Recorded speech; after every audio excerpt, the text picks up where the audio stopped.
Assalamu alaikum, bienvenue sur Vérité Dine. Dans cette vidéo, nous allons vous dévoiler la vérité sur le projet élaboré par les Américains, consistant à reloger les habitants de Gaza afin de reconstruire l'enclave.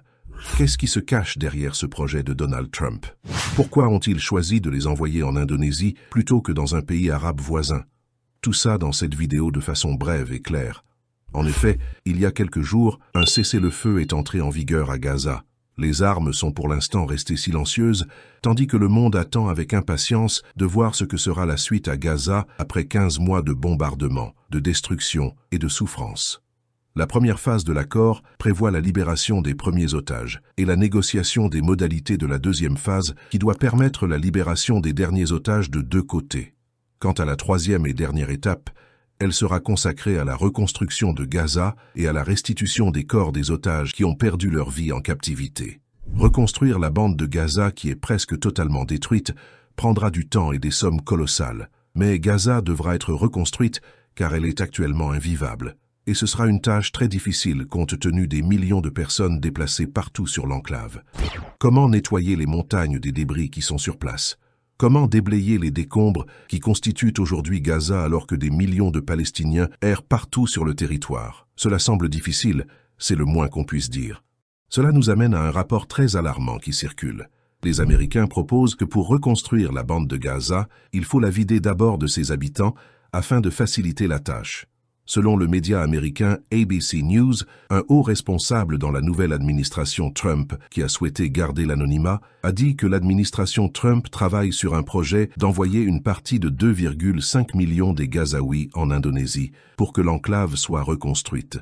C'est une tâche qui a été confiée à Steve Witkoff, l'envoyé spécial de Donald Trump au Moyen-Orient, qui a joué un grand rôle dans l'accord du cessez-le-feu.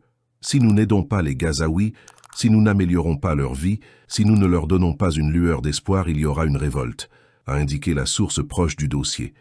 Donc selon ce plan, Gaza doit être reconstruite, car les Américains pensent que si ce n'est pas le cas, le chaos s'installera et cela pourrait alimenter tout le Moyen-Orient. Nous ne savons pas pourquoi ils ont choisi l'Indonésie, mais ce pays est connu comme ayant la plus grande population musulmane au monde, et connu aussi pour son soutien indéfectible à la cause palestinienne. L'Indonésie s'est aussi engagée à soutenir la reconstruction de Gaza après la guerre, mais il n'a jamais indiqué qu'il était prêt à accueillir des centaines de milliers des Palestiniens. Réagissant à ce projet de relocalisation des Gazaouis, le ministre indonésien des Affaires étrangères a déclaré « Personne ne nous a parlé de ce plan, et la position de l'Indonésie reste sans équivoque.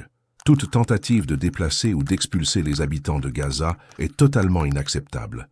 De tels efforts pour dépeupler Gaza ne serviraient qu'à perpétuer l'occupation israélienne illégale du territoire palestinien et s'inscriraient dans le cadre de stratégies plus vastes visant à expulser les Palestiniens de leur territoire. En fait, la réaction de l'Indonésie est compréhensible. Si l'on regarde la carte, l'Indonésie se trouve en Asie du Sud-Est. Gaza se trouve en Asie de l'Ouest, à des milliers de kilomètres. Il est difficile d'imaginer des centaines de milliers de Gazaouis en Indonésie. Bien sûr, l'Indonésie est un pays musulman, mais cela ne signifie pas qu'elle dispose de tous les moyens nécessaires pour accueillir des Palestiniens. Par exemple, il y a la barrière de la langue, car on sait que l'Indonésie n'est pas un pays arabe. Si la relocation des Palestiniens était vraiment nécessaire, pourquoi ne pas les envoyer quelque part en Asie de l'Ouest, dans un autre pays arabophone, doté de toutes les ressources nécessaires pour les accueillir? Mais vous savez pourquoi ils n'ont pas proposé un pays arabe pour accueillir ces gens? C'est parce qu'ils savent qu'aucun pays arabe n'accepterait ça, compte tenu de ce qu'ils ont fait dans le passé. En fait, ce phénomène s'est déjà produit lorsque des millions de Palestiniens ont été forcés de fuir pendant la Nakba de 1940 et lors des autres conflits arabo-israéliens qui ont suivi. Ces réfugiés ont été accueillis par les pays arabes voisins, mais jusqu'à maintenant, rien n'a été mis en place par la communauté internationale pour que ces gens puissent retourner sur leur territoire. C'est pour cette raison que les habitants de Gaza et tous ceux qui soutiennent leur grande cause s'opposent catégoriquement à ce nouveau plan de Donald Trump, parce qu'ils craignent de ne plus jamais être autorisés à revenir à Gaza. Quelle est votre opinion? Pensez-vous que ce plan de déplacer les Gazaouis relève d'une bonne foi des Américains pour aider ses habitants? Ou c'est un plan qui vise tout simplement à chasser ces gens de leur territoire pour laisser la place aux colons israéliens?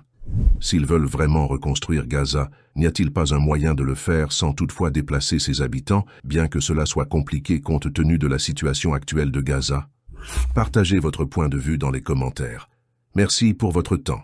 Assalamu alaikum.